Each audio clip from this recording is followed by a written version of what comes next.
Bonjour tout le monde, j'espère que vous allez bien. Aujourd'hui, on va faire une recette de granola aux couleurs d'automne pour des petits déjeuners gourmands et sains à la fin. Dans ce granola, on va utiliser la purée de potiron. Je l'ai coupée en morceaux et je vais les faire cuire au four. Après, on va les écraser pour obtenir une purée. Vous préparez le reste d'ingrédients, les flocons d'avoine et les fruits secs. Je vais utiliser des raisins secs avec des cranberries et pour rester dans le thème d'automne, on va utiliser des noix. Vous pouvez bien sûr mettre ce que vous voulez comme fruits secs.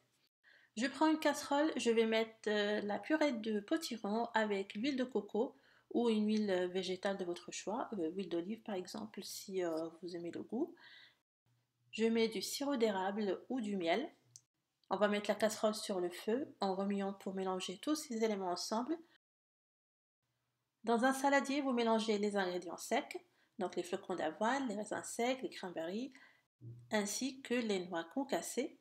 Vous ajoutez la cannelle en poudre. Là, j'ai transvasé le tout dans un récipient plus grand pour bien mélanger. Après, vous ajoutez la purée de potiron et vous malaxez bien à la main pour faire répartir cette purée sur tous les ingrédients secs.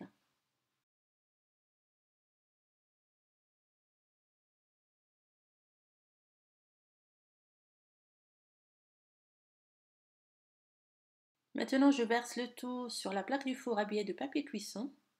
On voit que ça a pris cette belle couleur orangée. Essayez de l'étaler sur toute la plaque. La quantité que j'ai, je l'ai répartie sur deux plaques pour que ça facilite la cuisson. Donc on va mettre au four préchauffé à 180 degrés. On va laisser cuire durant 25 minutes en remuant de temps à autre. Une fois que votre granola est sorti du four, vous laissez refroidir et vous pouvez le mettre dans une boîte ou un bocal hermétique. Ça reste croustillant durant 2 semaines.